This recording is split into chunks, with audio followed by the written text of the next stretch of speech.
Here we are, Tim, celebrating near the end of this year, second year of our podcast. We've been very diligent in keeping up with people's questions, as well as keeping up with the material we wanted to discuss. And we're on our 84th show. We're getting close to 100. That's incredible. You know, the amount of time that we put into this, I never thought it would go by this fast. Oh, yeah. But you mentioned questions. Why don't we take the top 3 or 4 questions and just kind of go back over them? Because I think we've had a very fruitful year of conversation. Yes, we have. And the conversation doesn't stop within the show. It continues outside. Like you said, we continue to get questions in LinkedIn, on YouTube, and also where we work. My students give me an unending list of questions, which is fun. But before we do this, it's important to understand this. Number one, human beings are by nature curious. You want people to be curious, and you want people to ask questions, because it shows that they care and they're interested and they're looking for a reason to support something. It's a statement of optimism on the topic they're discussing. Let me give you an example. So in 2001, I started thinking about getting my PMP. I just got my graduate degree, and I said, what am I going to do next? Why don't I do that? You know, it seems like it's nice, and my organization's willing to support it, and let's do it. And so I started preparing. A project manager trainer we had was talking in scheduling. When it comes to traditional projects, my trainer said, Gantt actually serves a purpose. It wasn't relative to the exam, and it didn't make me a better project manager, but it provided me better context, better comprehension. And so in the 6th edition, when they eliminated things like critical chain, and they got rid of the project statement of work, you scratch your head and you wonder what conversations occurred to have that happen. But when you look at the big picture and how the pieces fit together, it sort of naturally makes sense after a while. And this is why we don't just need to ask good questions. We need to answer the questions in order for people to understand not just enough information to pass an exam, but the context that makes them a better project manager. Yeah, and some of those tools, in fact, when I grew up in project management, it seemed like if you could muster the tools, you were considered a good project manager. And I'm so much more pleased. You couldn't, I'm not an ecstatic person when it comes to documentation and process and all that kind of stuff. I know that it's necessary, but that's not where my life is. But when the 7th edition came out with some of its changes and its kind of its acquiescence to looking after the people side of project management, I got much more enthused about the whole PMI process again. Well, and it continues too. And this is what I talk to my students about. This whole discussion of, do I need to use the right tool, and do I need to use it in an appropriate manner, or should I emphasize getting the work done over selecting the right tool? You start looking at the content and the material, and you start realizing the content is saying this, and it's been saying it all along. If you're spending time on the tool, you're not spending all the time you need on getting the actual work done. Yeah. And so when they introduced, for example, the talent triangle. Yeah. And then when they moved from the old talent triangle to the new one, just what was that old movie line? Just when I got used to this one, then they introduced, anyway. But they did. So using the talent triangle, now it's considered a tool, but it's not considered a tool in the same way, say, that a project scheduling tool is. Yeah, it's more of a tool that kind of describes what we do as or what we should be doing as project managers. Yeah, it actually is a tool. It's a model. Okay? Yeah, a model. The PMBOK calls it a model, which is a thinking tool, which help us describe things. And it's interesting and you think to yourself, okay, it came out in 2015, showed up in 2017 in the PMBOK 6th, and then why are they changing the names? What and this comes up in our discussion a lot. Here's a good one. They went from leadership, to, and all that. They went to power skills. What do you think was up on changing that name? Well, I think, let me see, and I don't want to be derogatory towards my friends at PMI, but I think when they described leadership in the old talent triangle, they were much more describing management, which kind of dealt with coaching and mentoring, perhaps a little bit of influencing, team building, kind of the structure that you go through to build the team to get the job done. But I think in changing from leadership to power skills, what they're really talking about now is that whole collaborative approach, so that you're not just collaborating with your team, i.e. you're not their boss, but you're their mentor, you're their, their leader certainly, but you're also a co-member of the team striving to come up with the objective, and not only with your team, but with your client sponsor, your client stakeholders, and your client team. So I find that the new process with power skills, I think it's called power skills, right? Have I got that right? Mhm.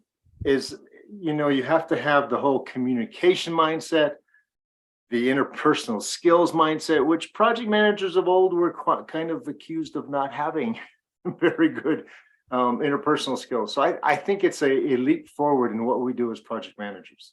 Yes. And there's some other things. We can play with the etymology of the phrase, right? Power. When you talk about leadership, you talk about power as the energy that drives the influence, right? It's the ability to stand behind something and make things happen through other people. And in the old training content, they talk about sources of leadership power. And the primary source is your rank and authority, your job title. It's what the organization gives you, but it doesn't stop there, because you have things like expert authority and charisma and all these things, and these can be grown.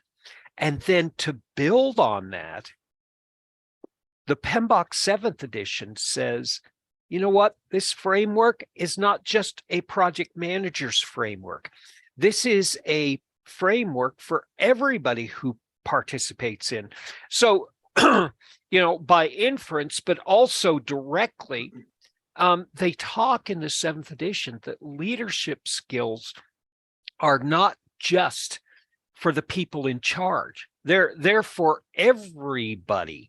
Everybody, stakeholders, team members, sponsors, everybody can benefit from developing and utilizing these skills. Well, and the other thing that I found was when I started acting, and by the way, I didn't know about leadership versus power skills in terms of how I learned to manage projects. Over time, I just knew what worked better for me. And Yeah. I wish I'd have had some of this instruction earlier in my career. But what I found was, as I started acting more in that innovative, empathetic, collaborative fashion, more than just the personality, the person who's missing a personality doing Gantt charts in the corner. Right. When I became a partner to my stakeholders and executives, project management just kind of opened up a whole new field for me. And I tell you, it became a lot more fun. See, that's the thing. It becomes fun. It becomes engaging. You become involved. And there's that whole emotional circuitry in the back of your head that gets connected in a happy and a good way. And this is what's fascinating. I see this happen time and time again. People focus on the rules and tools, and then within 3 to 5 years, they get bored and they say, what else is there? There's nothing more.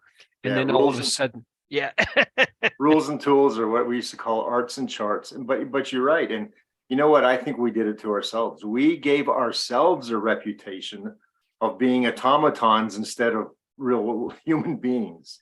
Well, I think that this is not just an issue of being a project manager, though. I think this is indicative of being a business manager too. All managers have this. You start off as a worker and you're a really good worker. And so what do? They move you in to be a lead and they say, Yes. okay, manage. And the way you manage is get out of the way. I know how to do this better and I'll make it done quicker, right? And so project management in your early part of your career tends to be more of this type of stuff. And we don't focus on leadership unless we've had, certain people who just pushed this and shoved this and pushed this on us until we drank enough Kool-Aid and we say, oh, I see the patterns here. This makes sense. Well, and what's interesting too, one of the other sides of the talent triangle used to be called technical project management, and now it's called working methods. And I think that's also a reflection of that shift from, what I described as the automaton. That was the person who did the arts and charts, the rules and the tools, the person who could, stay up till midnight worrying about how the next piece of code is going to be delivered, as opposed to going out and really influencing the stakeholders and then teams to do a quality job. So I think, again, we developed that process, much like you were saying, probably because many of us came up through the programming ranks where things were very technical, and you end up kind of falling back on Gantt charts and on all sorts of quantitative methods for understanding if you're meeting your schedule or not. So, we tended to rely on that more than on the collaboration and the other parts that we talked about under power skills. Well, and think about this too. The 7th edition of the PMBOK said, I'm gonna separate methodologies from general project management in order for us to embrace multiple methodologies. So we have different ways of working based on different problem sets in different projects. We have adaptive, like agile and iterative and incremental. We have traditional, and now all of a sudden we're starting to hear about discipline agile, and we're going to start thinking about design thinking as part of the roadmap of all these methodologies. So when you say way of working, it doesn't get you in lockstep with predictive or traditional project management. It says, okay, let's keep an open mind here and say this is a multiple set of paradigms that we can place on this side of the triangle.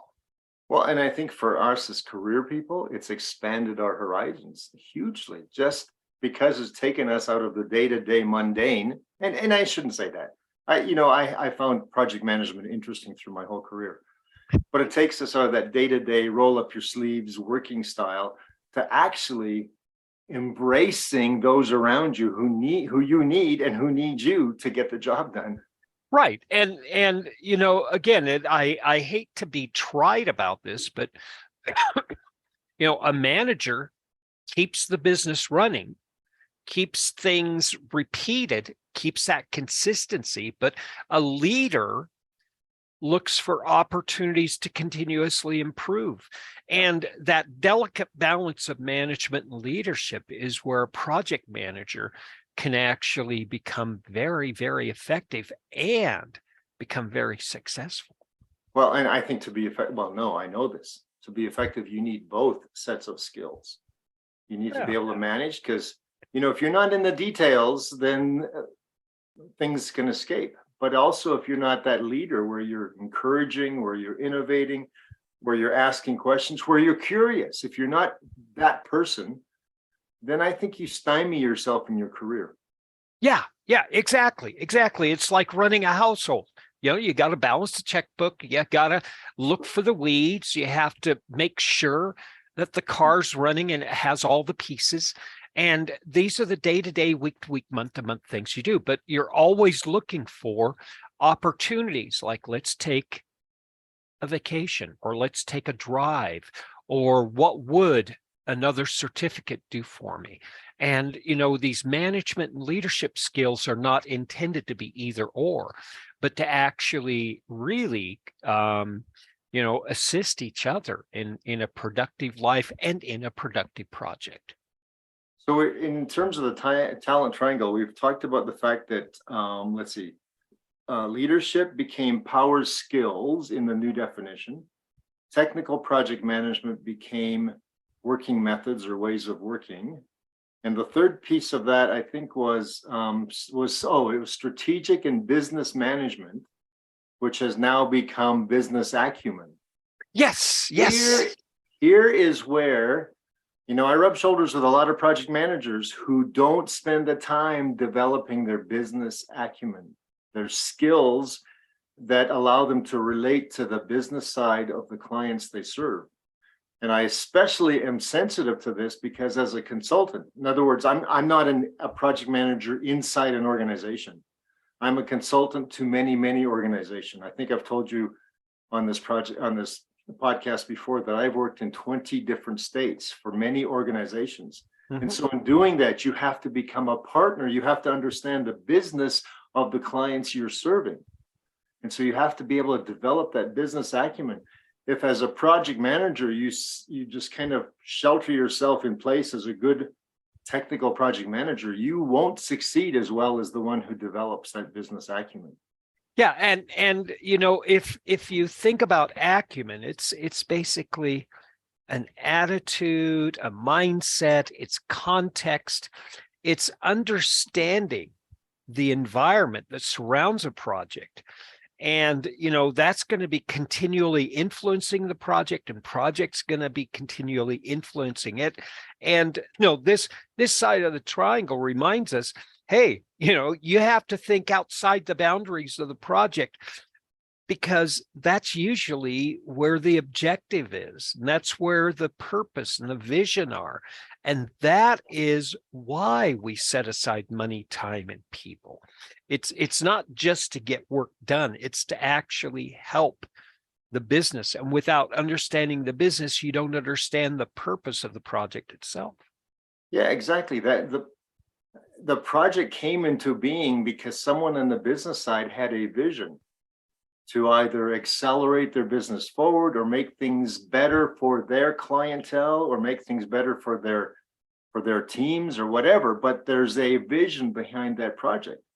And unless you understand their business and therefore that vision behind the project, it's very difficult for you to make those snap decisions, to make those snap recommendations to your stakeholders on the project when you say, wait a minute, if we just did it this way, that would help the end result much better. So again, the whole business acumen, it's more than just the structural understanding of organizations, but it really is an understanding of vision and objectives and where the client wants to go with this project. Yeah, it's the surrounding and background information you have to understand for that purpose. What do they say? We've almost drained this particular subject, but I was thinking of this, a lot of times, so almost every time that I've started a new project, I've brought my team into the business side of things and had them either go to the field offices or to headquarters or to where their clients reside. We've been in situations where my team has actually sat in the chairs, not doing the work, but sat in the chairs with the people who were doing the work so that they understood some of the challenges that they face on the front lines of their particular job. And so as a result of that, when we came back and began the requirements definition and the processes in terms of developing the system, we understood much better how to master the effects of that project such that it would make life easier for their own staff. So very good. Did we drain that topic? I think we've actually completed that section of our discussion. It's fascinating. Mm-hmm. Now, it's really fascinating if you look at the talent triangle and see what it influences. It goes in one direction, talks about the PMP exam, the exam content outline, the tasks a project manager performs. But then it goes in another direction and says, here's the framework of a project. Here's the structure of a project. And it's not necessarily that the structure is changing, but our attitude towards the structure is changing. One of the big questions I got early in the year was, why is the 7th edition of the PMBOK so small when the 6th edition was so thick? That was a really good question. What were your initial thoughts when that came out? I probably asked you the same question, Tim. But when here's the clue. I went onto the PMI website and I started looking around. And I think I mentioned earlier in this podcast, I think what my impression was that the PMBOK 7 starts to move much more forward, much more towards the people side or the human factors that we deal with in projects. But it never left the traditional behind, because they put a lot of PMBOK 6 into what they call the process group practice guide.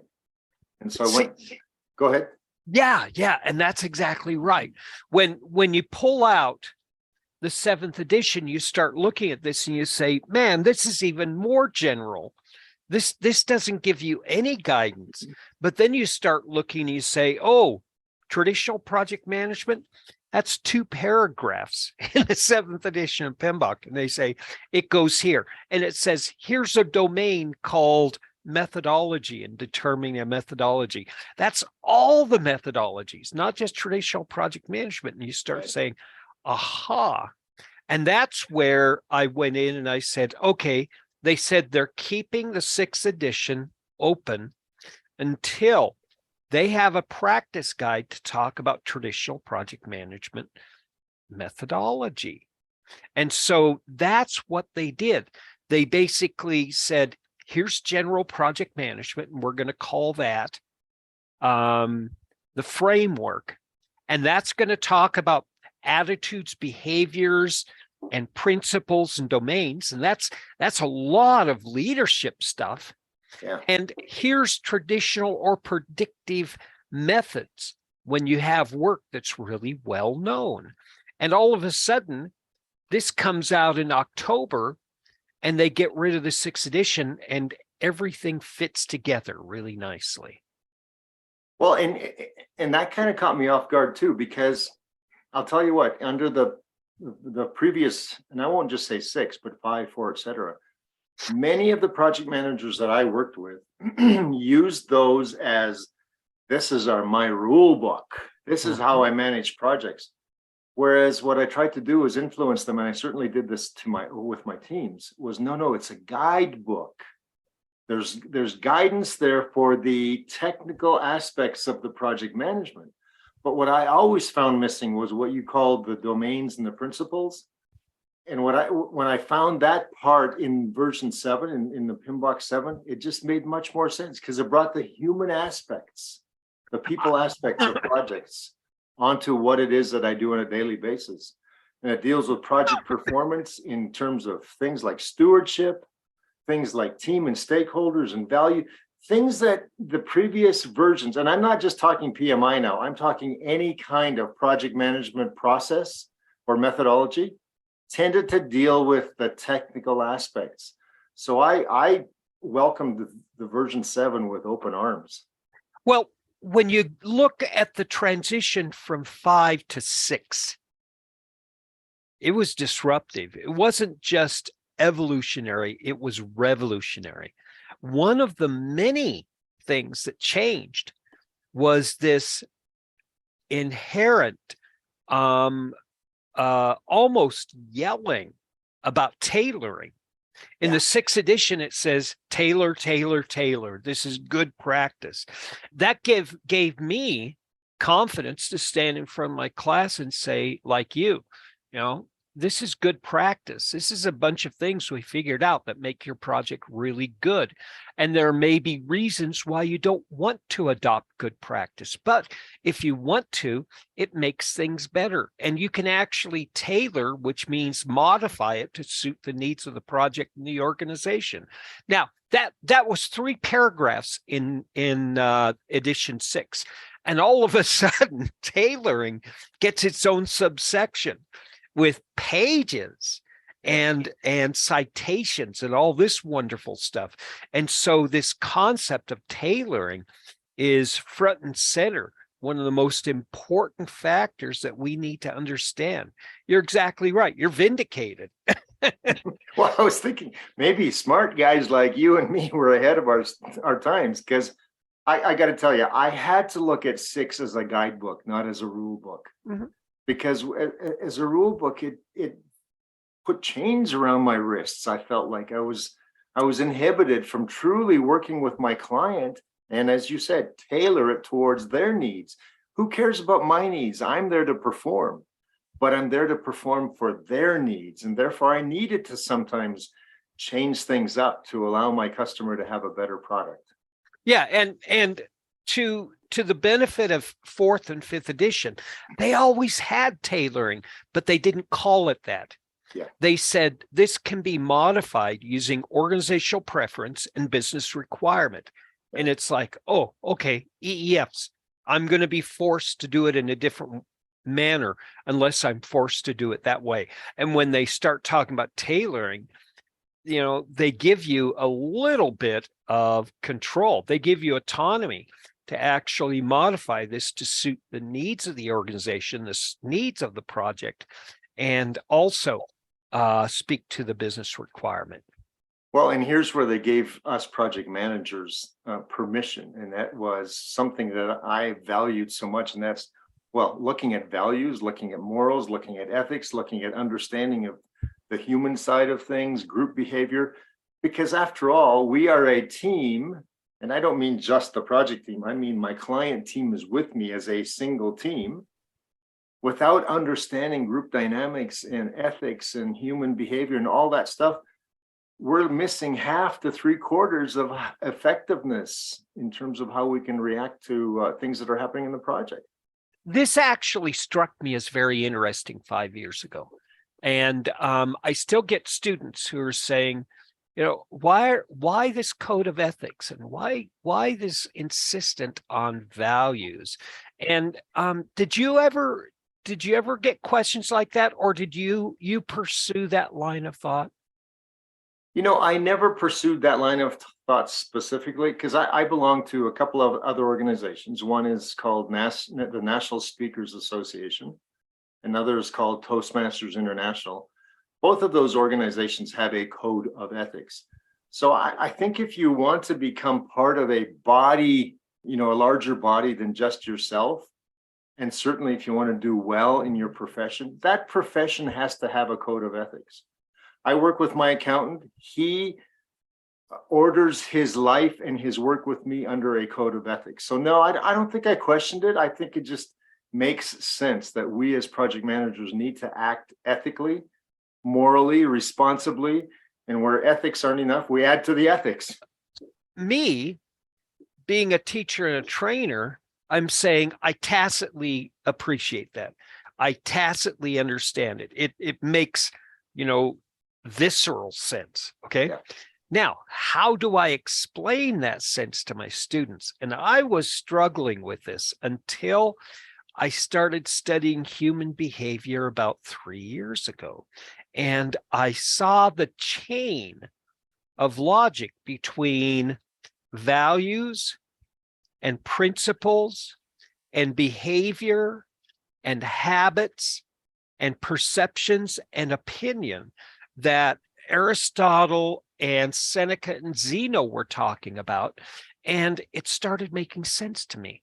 If you select the right values, you get the right results. You get the basically the world responds to you in ways based on how you select values. The end. Now, there's another part to this too. It's this whole thing of win-win versus win-lose, and game theory that plays into values too. Values is not just we're going to follow rules, we're not going to break rules. Values are, I prefer this over that. And everybody says win-win makes sense because you're nice. It's not nice. It has nothing to do with nice. What it has to do is win-lose says there's a finite bucket of win and I get it all. and there's nothing left over, and that's fine. And you can play that game, but the problem is the game ends. That's it. You win, they lose, it's over. But win-win has a special meaning for people as a group. Win-win says, if we can figure this out, we can keep the game going. And that's the game that business and commerce play. Well, and I think that's where, for example, leadership trumps management as a project manager. I think that's also where collaboration trumps compromise. Because if you compromise, you actually could end up lose-lose. Yeah, Right. and that's the problem. It's at the very best, compromise says we both half win and we both half lose. Exactly. And Yeah. there's no complete satisfaction for anybody. Meet in the middle, split the difference. You don't want to do that, right? No. We're much more imaginative and we're much more creative, and we're hardwired to collaborate. And so why not look for that third option that allows us both to actually keep the game going so we can continue to grow and flourish and continue to make opportunities for everyone. And the other thing that I think the other aspect of what we do as project managers that allows us to do is to work on our EQ, on our emotional quotient or emotional intelligence. We already have the process part down. Very few times have I ever seen a project fail because of process or technology. Typically, if a project is going to fail or not meet all of its objectives, it's on the people side. So by playing this win-win game, by playing values over process, by playing in that perspective, I think we as project managers end up with a much greater chance of having the project success everyone is looking for. Oh yeah. If nothing else, it's more engaging. People Certainly will more be, engaging. if people will by default be responsible and accountable. Yeah. If you can get people plugged in and caring about the work they're doing, that's the cherry on top of the whipped cream.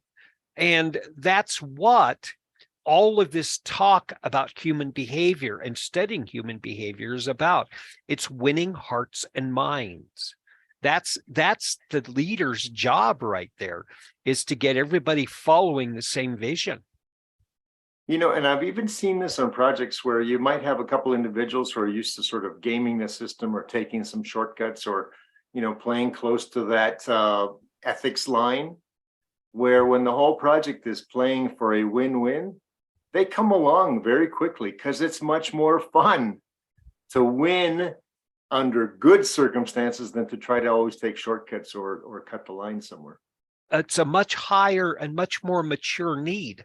Like Maslow said, you're up there in the social needs and the self-respect and respect of others. You're playing up there in the clouds. You're not playing on the ground with your safety and your physiological needs. That's exactly right. Hey, one of the things that we introduced in our podcasts a lot this year was the whole agile concept. Agile versus predictive, but we did talk a fair amount about agile.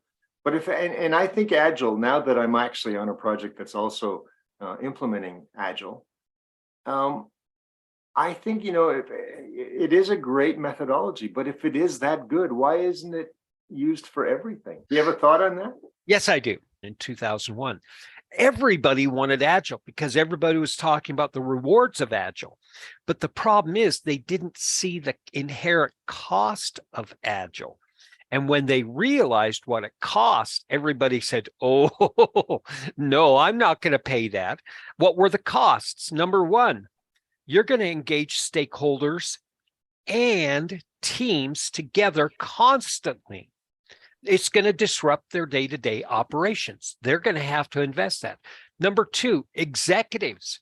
Executives are going to have to change their attitudes as to way things work. They love, and decision makers love predictive projects because it is a directive. Good, we're going to get that. Good, the end. I don't have to worry about it anymore. I can move on. Now, Agile doesn't have that. Agile's like being an entrepreneur, where you walk into the office today and the rules you learned yesterday just don't apply, and you have to be able to invest and find safety in other parts of the project, which are primarily behavioral: how we work as a team, how we communicate, how we engage. And there's all sorts of training and adoption of a different attitude. So across all industries, I think there's that learning curve that gets in the way of adopting Agile. And Agile, for the most part, is very costly. In predictive, all you're doing is reproducing success. You're efficient, which quality teaches us, like Kaizen, right? Well, that's not what Agile is. Agile solves a whole different set of problems, unique problems, wicked problems, ugly problems, problems that we're afraid to focus on. Like, we're in lockdown for we don't know how many months or years, and we're going to have to, show a profit in our corporation. That's what Agile is built for. And so, when you have those type of extremes, sure, the cost is going to generate a great benefit. But, where you have a repeatable process or repeatable project that you can just duplicate, why not? The investment is low, the training is low, and you can just push a button and make it happen. Well, actually, I wish that were true, having spent 40 years in predictive. I Yeah, know, I'm oversimplifying it. Well, I guess to me, Agile lends itself, because it's in many ways is chaotic. So it does lend itself in those situations where there's a vision, but you're not quite sure what the end result of that vision is going to be until you're kind of in it. Where I find that Agile is difficult to implement are particularly, and again, I come from that predictive world where almost all of my projects were fixed price, fixed schedule, fixed requirements to be implemented. And unless you met the price, met the schedule, and met all of the objectives, you had penalties. And so as a result of that, in the predictive or the waterfall methodologies, we kind of knew how big to keep that breadbox. Right. With Agile, when you can, if something doesn't quite make this sprint and you move it to the next sprint, what happens if the next sprint doesn't exist and therefore you haven't met your full objectives for the project to be implemented? So I think there are times when it's better to fall back on the predictive, and there's many times when the more chaotic version of Agile may be more apropos for your project. So I can see both sides. Yeah. They're different sets of tools. They're like having metric wrenches over here and imperial wrenches over there, and they solve different work problems. And the more we understand both sets of tools, the better off we are. What really surprised me was a lot of students coming into my classes and saying, why are we talking about Agile? Agile is for other organizations. It's not for project management. And my first question to everybody when they start off with that, I'm saying, does Agile not have a budget? Does Agile not have a schedule? Does it not have quality or risk or resources? And process. And that's the thing. It has all these. It's just the approach to it is a little different. And the benefit for studying Agile approaches to projects and project management is actually it broadens your ability to respond effectively to certain unique needs of the organization and the project. Well, and even if you pull the project management aspects out, like you said, there's a lot of commonalities between the predictive and the Agile, and even in the kind of somewhere in the middle with a hybrid approach. Project management, you still have to manage to an end result. And so, I almost liken it like, this is going to sound corny, but let me give an example. there's a rage out there now, and I've seen this on YouTube, and actually a couple of my friends have done this, where they've built pizza ovens outside. And they get a kick out of baking. They say that pizzas are much tastier, much better when they bake their pizzas in their pizza ovens that they've made or built outside. And I think that's great. I mean, now you and I are from New Mexico, so our Pueblo people have used hornos for hundreds of years. So that's nothing new for us. But here's where I'm going with this.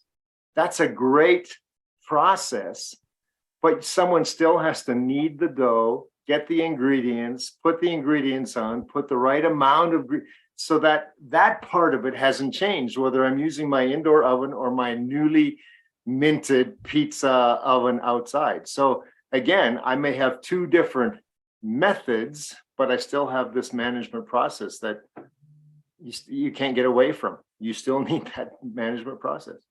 Where Agile makes so much sense to me, I already talked about where it doesn't make as much sense in terms of my particular experience, but where it makes so much sense, or think of, and we've talked about this, I know, think of the smartphone.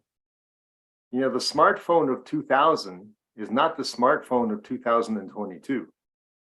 And there's been features added with each one. And people go, oh, they just add features so they can sell more phones, so that you want the latest and greatest. Well, yeah, there's some truth to that, but a lot of those features added to the latest and greatest are incredibly useful features, but they weren't thought of 20 years ago. They were thought of 5 years ago. And therefore, Agile allowed them to add those features incrementally to the same product. This actually takes us into a really interesting state. You and I have been thinking about this and observing project management across our entire careers and seen some major changes. Where would you actually start giving project managers advice as to where they should start exploring and looking for answers to questions like why power skills and why is this PMBOK so skinny now, and those type of things? I think for a newer project manager starting out, I would want to stick with what the latest and greatest provable or proven methods are. And right now, from my perspective, I'm liking what's in PMBOK 7 with the Agile process guide, the process group practice guide, the portfolio management, all of those things. But just if I'm new, I want to get myself attuned to not just the process, but also the human factors or the people aspects. And that tends to be much more of PMI version 7. So I would start there. I would start with first of all, I would start, and I'm not doing this as any kind of commercial for PMI, but I would begin with a membership with PMI and get on that website and study. Yeah, and learn how to learn efficiently. Learn how to get the most out of reading, learn how to get the most out of studying and taking notes and putting two and two together. Study critical thinking and study, build the tools to learn as you're learning. That's almost a step before you start it. But at the same time, we're not effective as a society right now in teaching people critical thinking or the tools. We still read a lot of books just like we read the internet, and that's not necessarily effective. Well, and part of what made me, I think, a more solid project manager was a sense of curiosity. I always asked how or why. And as long as I could ask those questions, that meant that I could get my head out of the project schedule for a few minutes a day and look around and see what's going on my project. And if I saw a behavioral process amongst my teams that I didn't understand, I may actually Google Harvard Business Review and find an article in the Harvard Business Review from a business perspective. Or I might go to Computer World for an IT trend or something, but it's out there if you're curious and observing what's going on around you. Yeah, and treat every project as an open field for an experiment. not in such a way that it may disrupt the project, but in a way where you can collect data, analyze it, propose a theory, test that theory in another project, and see what the results are, and see if you can actually learn through your own efforts. This is the beautiful thing about our career is, we have the ability to create little Petri dishes wherever we work. Well, and just when I say observe, I mean, even from my own experience, I remember very early in my career having to do a briefing to the funding agency for my project. I had never done a briefing in front of executives before, and I stumbled badly. Now, did I want to go through that again? No. So what did I do? I took time out of my week and joined an organization called Toastmasters. Again, not plugging them, but it just was there to help me so that I could learn to get up in front of people and present in a credible, entertaining, informative style, as opposed to as boring as I was when I first got up there. So, again, observe, feel, understand, and then just try to improve. That's what I would tell any new person in terms of being able to find information quickly, learn more efficiently, and be more effective on the project. Project management is changing. And it's changing in a disruptive manner. It's going to continue to change in this manner over the next 10 years. And I'd like to actually have that conversation for our next show is, where do we think project management's going? And what do we see for the future of project management and project managers? But before we get into that show, my question to you and my question to myself, I ask this of myself all the time. What's my responsibility as a project manager? To be part of, helping understand and clarify and define this project management roadmap, the direction and the strategy that project management is going. Boy, that is a stunningly great question. Let me offer you how I've kind of position myself over the years as I grew in my career. And that was, I positioned myself to be a trusted advisor to my client executive and a mentor, not a manager so much or a lorded over, overseer so much, but a mentor to my team. And a collaborator with my client team. And as long as I could put those three things together, I found myself much more effective. Does that kind of answer what you were thinking? Yeah, actually it does. Let me put it in my words, because I believe just like you. First of all, this is my career. Yeah. I'm taking ownership, and I've always found that if I'm involved and I'm engaged, and if I have a little power, a little control over my destiny, I'm much happier. And so if I can actually participate in the development of project management, I'm there. Second of all, I have a purpose that I've defined for myself, and it has to do with, helping people who are going to replace me and others of my generation, in the decades to come. And they're going to take their place and become trainers. And so I'm holding myself accountable for giving them something that's at least as valuable as what I was handed when I started project management. Yeah. And when I mentioned trusted advisor before, my entire career, my next job, my next project has been based on referrals. In other words, the project that I'm being bid into is asking for 3 or 4 or 5 referrals from past projects. Right.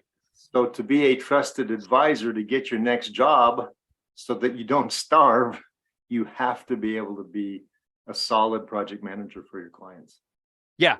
You have to have your weapons and your theory and your strategy and your tactics always up to date and always capable, not in order to compete, but to actually demonstrate that you're not just a one-time event. You're something that can be consistent and be part of the strategy and the direction of any company or industry or any business direction. Well, and I believe this goes also for project managers who are internal to a corporation. In other words, corporations that have their own IT shops and may have an entire stable of project managers. You want to be positioning yourself from both an engaging perspective, a learning perspective, a curiosity perspective, so that when the next project comes up, your corporate executives say, I want that person. Because you don't want to be overlooked over and over and over again. You want to be able to develop that, whether you're internal or external as a project manager. I think we've done a good job of reviewing this. We could probably do 3 or more shows on this, and I have about 5 pages of questions for my students just this year. It's fascinating to see the curiosity and the way the minds work on the students.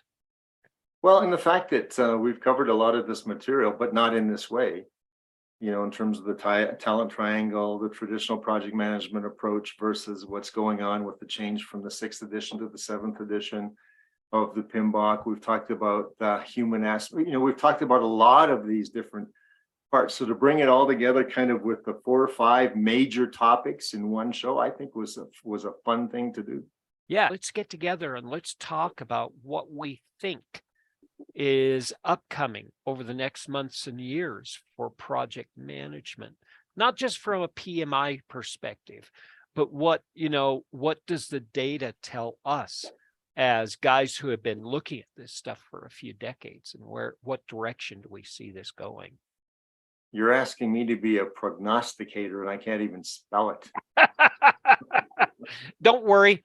We're not held accountable for our accuracy. That's And true. wild ideas beget great ideas. So if we can actually inspire curiosity in the people around us, who knows what will come of that? Yeah. And that's all we ever sought to do on these podcast episodes, is not say this is the absolute way you need to do things. We're just saying this is what's worked for us, and this is where we've been embarrassed because it didn't work for us. So exactly, we're just giving our experience. That's all. Very good. So where can we find you over the holiday break and vacation? Well, I'm hoping in front of a turkey, but I'm on LinkedIn every morning. I'm on various social sites. LinkedIn is probably the one where I spend the most time in terms of my learning and my exposure to project management ideas. So yeah, just find me there, or look at my website, People First Project Management, and get some ideas there, and offer your comments on my blog posts, whatever you want to do, but let's engage. Yes. And I'm over at LinkedIn. All right. So I got to put my fortune telling hat on and get ready for the next show. That would be wonderful. Thanks again, Merv. It's always a joy to talk with you, and looking forward to our next conversation. Yeah, it's been fun. Thanks. We'll see you again.